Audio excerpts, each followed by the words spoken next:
మొన్ననైతే నేను మా ఆయన ఫంక్షన్కి వెళ్ళామండి. వెళ్తున్నప్పుడు స్వీట్స్ కూడా తీసుకుందామని ఒక స్వీట్ షాప్కి అయితే వెళ్ళాము. అక్కనైతే ఇలా సున్నుండలు కనిపిస్తే ఇంకా సున్నుండ ఎలా ఉంటుందో టేస్ట్ చేద్దామని మా ఆయన అయితే ఒక సున్నుండ తీసుకున్నాడు. మా ఆయన సగం నేను సగం తిన్నానండి. నోరు అయితే ఖరాబ్ అయిపోయిందని చెప్పొచ్చు.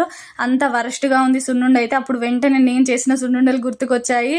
అబ్బా నేనైతే ఎంత బాగా చేస్తాను కదా సున్నుండ అయితే. అవును మనం ఇంట్లో చేసుకుంటే ఎంత బాగుంటాయి అన్నారు మా ఆయన అయితే.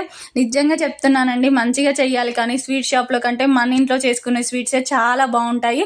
మనకి సున్నుండలకి మెయిన్ కావాల్సింది మంచి క్వాలిటీ నెయ్యి అని నేను అంటాను. మీరేమంటారు? ఇక నేను ఇక్కడనైతే 2 గ్లాసుల పొట్టు మినపప్పు తీసుకొని పొట్టు మినపప్పును అయితే సిమ్లో పెట్టి మంచిగా వేయించుకున్నానండి. తర్వాత దాన్ని అయితే ఇలా మిక్సీ పట్టుకొని ఆ తర్వాత 2 గ్లాసుల పొట్టు మినపప్పుకి 2 గ్లాసుల బెల్లం వేసుకొని దాన్ని కూడా తురిమి రెండింటిని మంచిగా మిక్సీ పట్టుకొని ఇలా కొద్ది కొద్దిగా నెయ్యి వేసుకుంటూ ఉండల్లో అయితే కట్టుకుంటే స్వీట్ షాప్లో కంటే మన ఇంట్లోనే చాలా టేస్టీగా ఈజీగా హెల్దీగా చేసుకోవచ్చు. ఇలా పొట్టు మినపప్పుతో చేసి పిల్లలకి పెట్టండి, చాలా బలంగా ఉంటారు, చాలా హెల్దీ.